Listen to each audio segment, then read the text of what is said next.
Welcome to the online lecture of Sharad B. More English High School. So in EVS part 2, we have already completed 3 chapters. Today I'll start chapter number 4, evolution. Okay.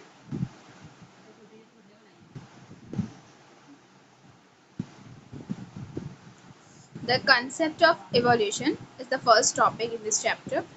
The word evolution is generally understood to mean gradual and continuous change. Evolution in the plant and animal world can be explained in the following manner. In the process of survival by adapting to environmental changes, certain internal physical changes occur in some animals of species. Over a period of time, these internal changes become inherited characteristics seen in all following generations. Thus, a new species with characteristics different from the original may be created. Such a species is usually more evolved than the original one.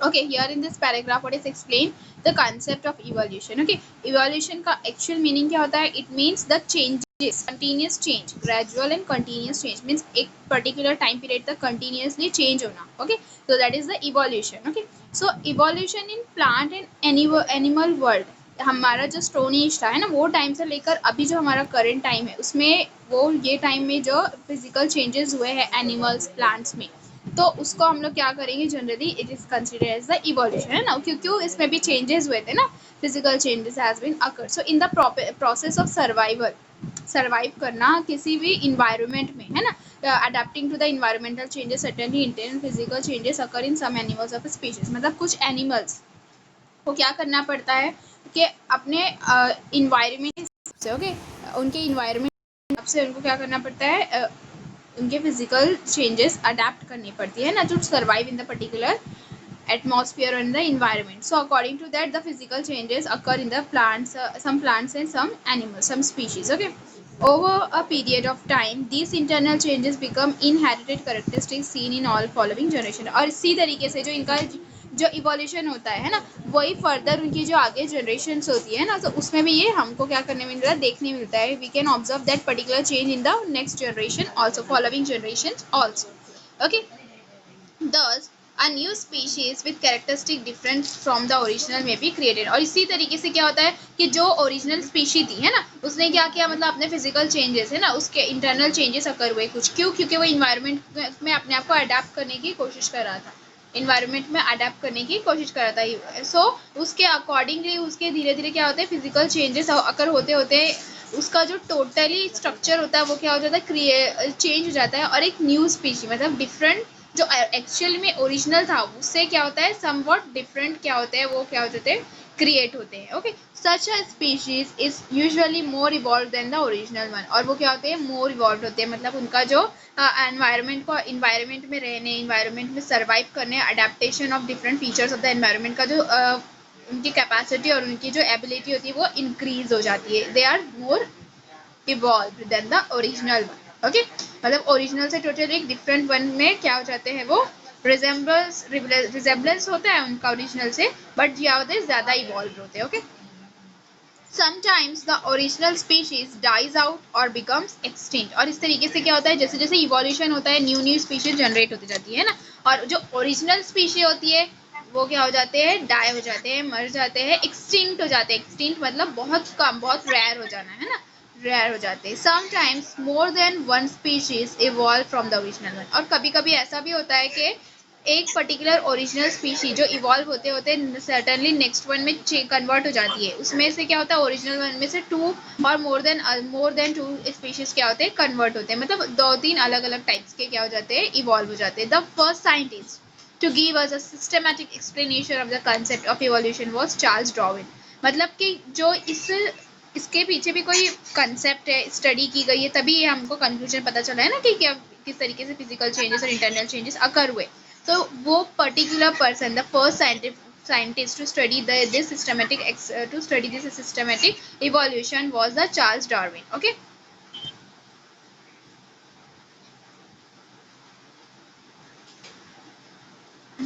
Further, species which are capable of adapting to environmental changes are able to survive. और वही species, for example, अगर हमारा environment change हो रहा है, उसका temperature change हो रहा है ना, summer to winter to monsoon, so इस तरीके से जो अलग अलग environmental changes occur हो रहे हैं ना, और भी बहुत सारी changes है जो environment में occur हो सकती है apart from these seasonal changes, तो उस particular environment में, changing environment में survive करने की जो ability होती है ना, वही क्या कर सकते हैं, सर्वाइव कर सकते हैं. So the ones that can not do so, और जो उस चेंजिंग इन्वायरमेंट के हिसाब से अपने आप को चेंज नहीं कर पाते हैं, अपना इंटरनल चेंजेस उनका प्रोग्रेस नहीं होता है, they can not be evolve with the changing environment, they become extinct in the process of evolution. क्या हो जाते हैं, रेयर हो जाते हैं, उनकी स्पीशीज क्या होती है, धीरे धीरे डाई होना स्टार्ट हो जाती है. इन ancient times there were many species of a type of animal called dinosaur. अब देखो कंसेप्ट कहाँ पर इन लोगों ने एक हाईलाइट किया है, regarding the species of different species of dinosaur, जिससे हमसे ये क्या है, अज्यूम किया जाता है according to a particular scientific research कि जो ओल्ड टाइम था, एंशिएंट टाइम था, उसमें एक टाइप की स्पीशीज थी, एक टाइम का जो एनिमल था डायनासोर, उसकी अलग अलग क्या थी, स्पीशीज थी. डेनोस इन ग्रीक मीन्स टेरिबल, और उसका जो एक्चुअली जो वर्ड डायनासोर है ना, वो किसमें से, ग्रीक वर्ड डेनोस में से डिराइव किया गया है, जिसका एक्चुअल मीनिंग होता है टेरिबल. टेरिबल मतलब डराने वाला, टेरिफाइंग, है ना. एंड सॉरस, और सॉरस मीन्स लिजार्ड, है ना, लिजार्ड. सॉरस का क्या मतलब हो जाता है, लिजार्ड. तो जो ग्रीक के दो डिफरेंट वर्ड है, एक डेनोस और एक सॉरस, ये दोनों का जो मतलब टेरिबल, लिजार्ड, तो इन दोनों वर्ड्स को कंबाइन करके क्या बनाया हुआ है, डायनासोर, मतलब टेरिबल लिजार्ड, है ना, कुछ इस तरीके की वो क्या थे, रेप्टाइल थे. Dinosaur mean a terrible lizard. Okay. Some of these dinosaurs were enormous in size. It appears that these species of enormous dinosaurs suddenly became extinct. Some sudden natural disaster or environmental changes believed to be responsible for their extinction. और कुछ जो dinosaurs थे, उनकी size क्या थी, काफी थी, कुछ क्या थे, स्मॉल थे साइज में, और ये अज्यूम किया जाता है कि ये जो स्पीशीज थी एनॉर्मस, जिसकी साइज क्या थी, काफ़ी लार्ज थी, वो क्या हो जाए, सडनली क्या हो गए, एक्सटिंक्ट हो गए, मतलब रेयर हो गए, बिल्कुल धीरे धीरे खत्म होना स्टार्ट हो गए, है ना. और इसका क्या रीज़न, क्या प्रिज्यूम किया जाता है कि नेचुरल डिजास्टर्स होंगे, कुछ इन्वायरमेंटल चेंज होगा जिसको वो अडॉप्ट नहीं कर पाए होंगे, है ना, जिसके अकॉर्डिंग वो अपने आप को चेंज नहीं कर पाएंगे. So that is considered as the responsible factor for their extinction. Okay.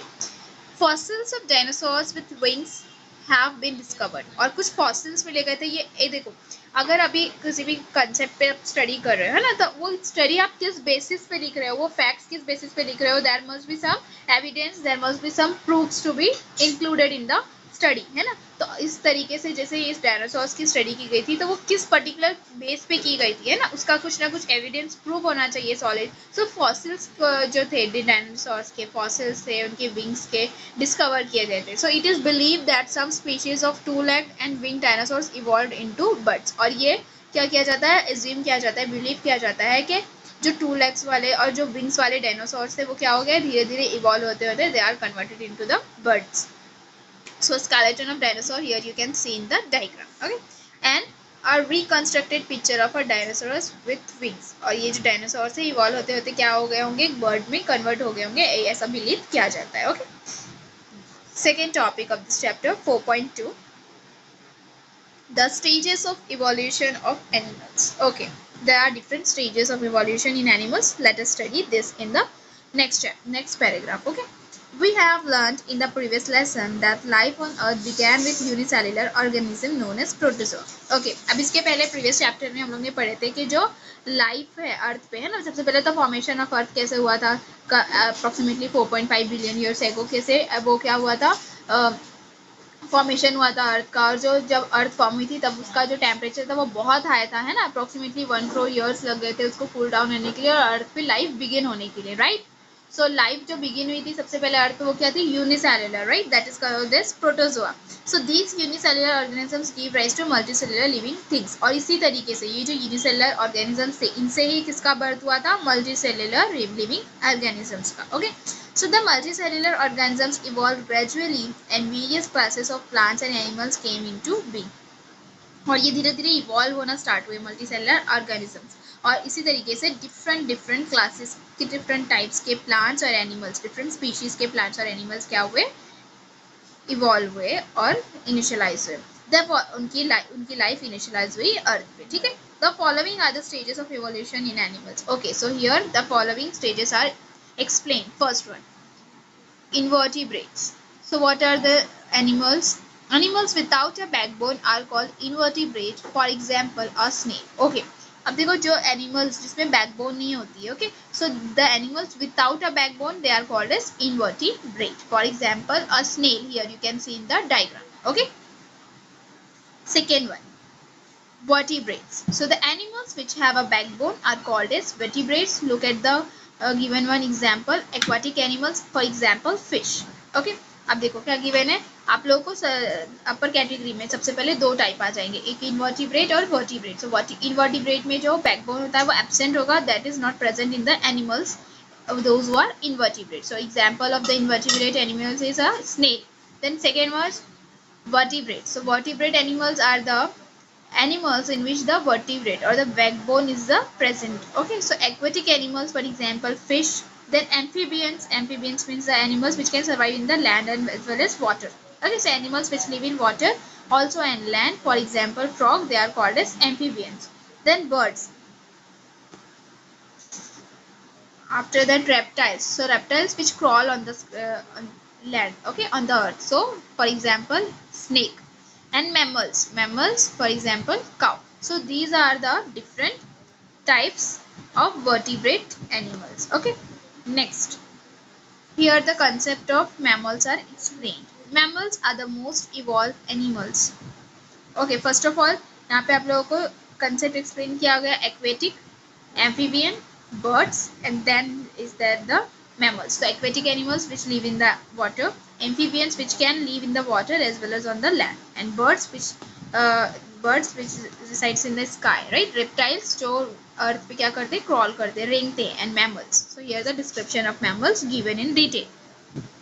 Mammals are the most evolved animals among vertebrates. अब जो vertebrates का एनिमल है जिसकी बैकबोन होती है, तो उसमें से जो मैमल्स है वो क्या है, मोस्ट इवॉल्व है ना.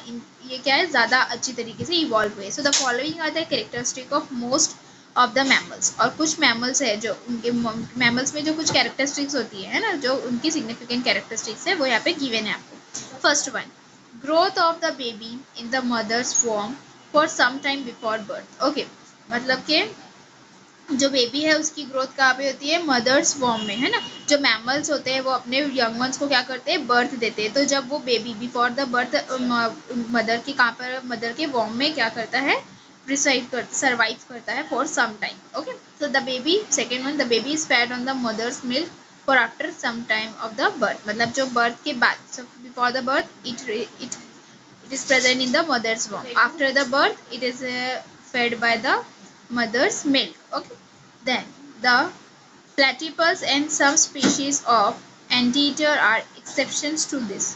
They are considered mammals because even though they lay eggs, they suckle their young ones. Okay. मतलब कि कुछ एक्सेप्शंस होते हैं. अब देखो मैमल्स का जनरल डेफिनेशन क्या है कि जो अपने यंग वंस को बर्थ देंगे, है ना. बट उसमें भी कुछ एक्सेप्शंस है ना, मतलब कुछ अलग है कि जैसे प्लेटिपस हो गया और कुछ स्पीशीज किसके हो गए, एंटीएटर के. हियर यू कैन सी ये क्या है, बिकॉज ये इवन दो दे ले द एग्स, ओके, वो क्या करते हैं, एग्स देते हैं, but they are considered as the mammals. Then last topic of this chapter is 4.3, apes. Okay, apes are somewhat like humans in appearance. They mostly lived on trees. Those species of apes which continue to live on trees retain their original ape-like form. However, in grasslands, some ape species were forced to move around on the ground. These species evolved gradually and in time gave rise to the human species. This happened first on the African continent. The first human species is called the primitive man. Primitive means the first. In the next lesson, we shall learn more about the evolution of human species. Okay, here we have learned about the animal species, right? अब देखो apes क्या है, it is actually the evolution of human species, है ना. तो ऐसे they are the humans, है ना. ये ऐसी species है जो किससे resemblance रखते हैं, किससे similarity रखते हैं, ह्यूमन क्या होते हैं, ह्यूमंस जैसे होते हैं, मोस्टली ट्रीज पे सर्वाइव करते हैं. एंड दो species of apes which continue to live on trees retain their original ape like form. और क्या होते हैं, कुछ जो हमेशा ट्री पर ही रहते हैं वो सरवाइव करने में क्या मतलब अपना जो ओरिजिनल फॉर्म है वो क्या कर रहे रहते हैं, वो रिटेन किए हुए रहते हैं, बट धीरे धीरे कुछ ऐसे देखो, however in grasslands some species were forced to move around on the ground, और कुछ ऐसे होते हैं जो ग्रासलैंड्स और ग्राउंड में क्या करने लगते हैं, सर्वाइव करने लगते हैं। तो उस उन वह ऐसे स्पीशीज जो ग्रासलैंड्स में और ग्राउंड्स में सर्वाइव करने लगी, तो वो स्पीशीज क्या हो गई during gradually time by time क्या होने लगी, इवॉल्व होने लगी और ह्यूमन स्पीशीज का बर्थ हुआ। सो ये जनरली फर्स्ट टाइम कहाँ पर हुआ था, अफ्रीकन कॉन्टिनेंट में, और उस पर फर्स्ट स्पीशीज को क्या नाम दिया गया था, primitive humans. Okay, first species called the primitive man. Primitive का क्या मतलब होता है, फर्स्ट वन। ओके, और अभी ये हम लोग ने यहाँ पे सिर्फ इसका जनरल डेफिनेशन देखे। इन the next lecture will learn about the evolution of human species in detail. Okay, so here this chapter is completed.